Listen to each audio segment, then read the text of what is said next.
नमस्कार, मी आहे कल्पनाच्या स्वयंपाकघरात तुमचं मनापासून खूप खूप स्वागत आहे. तर आज आपण रसरशीत असा मुरब्बा करून बघणार आहोत आवळ्याचा. तर आवळ्याचा मुरब्बा कसा बनवायचा तर चला बघूया. तर हे मी 1-1.5 महिन्याच्या आधी बनवलेला आहे. तर ह्या पूर्ण आवळ्याचा बनवलेला आहे आणि ह्या मी फोडी करून बनवलेला आहे, पाकळ्या खोलून बनवलेला आहे. तर मी ह्या आवळ्याची पाकळ्या खोलून बनवला ह्या आवळ्याची रेसिपी तुम्हाला शेअर करणार आहे. तर चला तर मग कसा बनवायचा ते बघूया. तर मग मी हे आवळे आणलेले आहे मार्केटमधून. छान हे आता पाण्यामध्ये स्वच्छ धुवून घेते. असं चोळून धुवून घ्यायचे छान. असं चोळून पाणी त्याचं काढून घ्यायचं. धूळ माती निघून जाते आणि असं काढून घ्यायचं. मी 2 पाण्याने धुतले आहे छान चोळून आणि फडक्याने पुसून घेतले आहे. कोरड्या फडक्याने छान कोरडे करून घ्यायचे. असे चोळून कोरडे करून घ्यायचे आणि काढून घ्यायचे.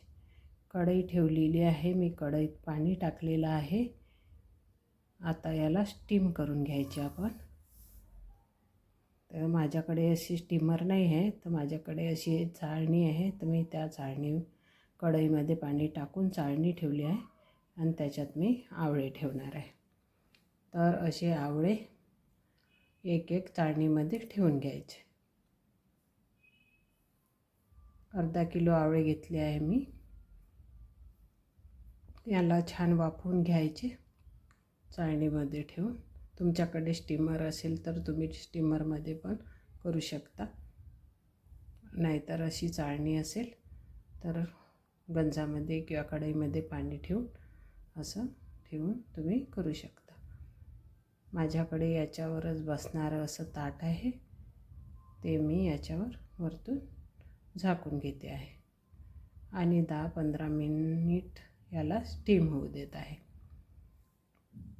तर 10 मिनिट झालेले आहे, बघू शकता.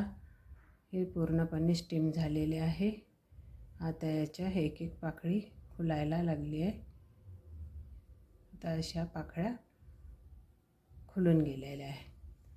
आता याच्या एक पाकळ्या काढून घ्यायच्या. थंड झाल्यावर याला थोडं थंड होऊ द्यायचं आणि आता याच्या पाकळ्या खुलून घेतल्या आहे. पूर्ण पाकळ्या काढून घेतल्या आहे मी. बी काढून घेतलं आहे त्याच्यातलं. आणि आता कढई घेतली आहे. कढईमध्ये हे पूर्ण टाकून घ्यायचं. पाकळ्या कढईमध्ये पूर्ण टाकून घ्यायचे आणि जितके आवळे आहेत तितकीच साखर घ्यायची.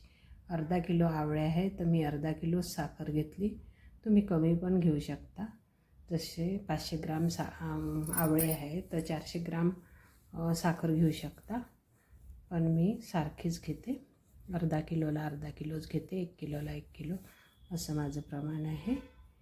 आता हे छान मिक्स करून घ्यायचं आणि गॅसवर ठेवून द्यायची कढई. छान याला आता असं मंद गॅसवर छान हे साखर विघळून घ्यायची. याच्यात पाणी नाही टाकायचं, बिलकुल पाण्याचा अंश नाही पाहिजे, कारण आपल्याला हे वर्षभर टिकवायचं आहे.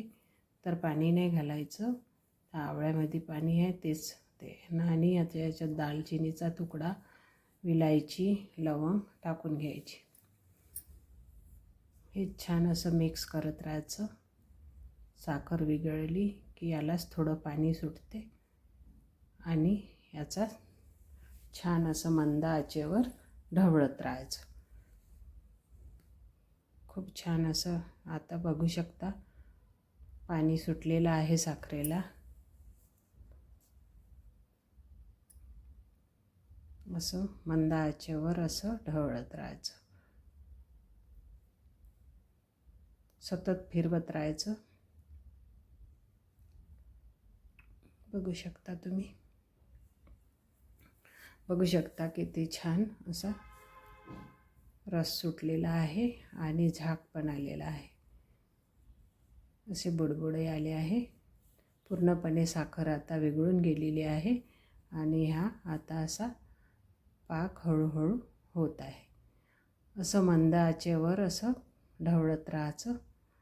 10-15 मिनिटांमध्ये पाक बनून तयार होते. बघू शकता तुम्ही किती छान पाक झालेला आहे. पांढरा शुभ्र असं मंद आचेवर केल्याने पांढरा शुभ्र पाक होतो. बघू शकता छान आता पाक होतच आलेला आहे. असंच ढवळत राहायचं.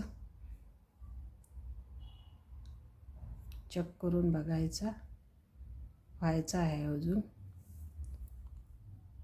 अजून परत चेक करून बघूया. पाक अजून झालेला नाही आहे, थोडा कच्चाच आहे. तर अजून याला पकवून घेऊया. छान बघू शकता किती छान पांढरा शुभ्र दिसत आहे. काचेसारखा पाक झालेला आहे. असंच ढवळत राहायचं. छान मधामधात पाक चेक करत राहायचा. पाक पुढे जाऊ द्यायचा नाही, कारण एकदा पाक पुढे गेला का ती खूप असं चिकट बनेल आणि ते खायला चव नाही लागेल. म्हणून पाक पुढे नाही जाऊ द्यायचा. पाक थोडा ढिला राहिला तरी चालेल, कारण थंड झाल्यावर मग आपण बघून पुन्हा 1-2 मिनिट शिजवू शकतो. पण पुढे गेल्यावर पाक खूप कडक होतो आणि आवळी चिरमटून जाते. म्हणून पाक पुढे जाऊ द्यायचा नाही. पाक मधामधात चेक करत राहायचा. खूप छान बनून तयार होते. एकदा तुम्ही बनवून बघा. अशा पद्धतीने खूप छान मुरब्बा होते. खूप छान चविष्ट लागते. आता आवळ्याचं सीजन आहे, तर तुम्ही एकदा अशा पद्धतीने तुम्ही एकदा बनवून बघा. खूप छान होतो आणि खूप छान लागतो. आमच्या घरी तो खूप आवडीने खातात. आमच्या घरी खूप आवडतो असा मुरब्बा. आता मी गॅस बंद केलेली आहे. बघू शकता किती छान पाक शुभ्र झालेला आहे. पांढरा शुभ्र असा छान दिसत आहे.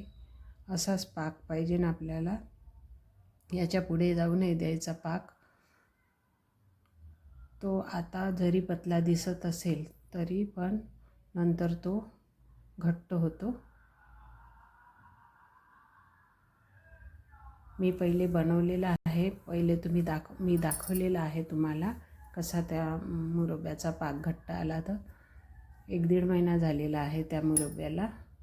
आता मी ह्या बनवलेला आहे. त्याची रेसिपी जर तुम्हाला पाहिजे नसेल तर मी पूर्ण आवळ्याची रेसिपी पाहिजे नसेल तर मग मी पुन्हा बनवेल. मी तो व्हिडिओ बनवलेला नाही आहे. घाईघाईत बनवलेला आहे तो मुरब्बा. याचा मी बनवलेला आहे पाकळ्यांचा. खूप छान बनलेला आहे. बघू शकता तुम्ही. पूर्ण आवळ्याचा मुरब्बा पाहायचा असेल तर मी एकदा पुन्हा बनवेल आणि तुम्हाला ती रेसिपी शेअर करेल.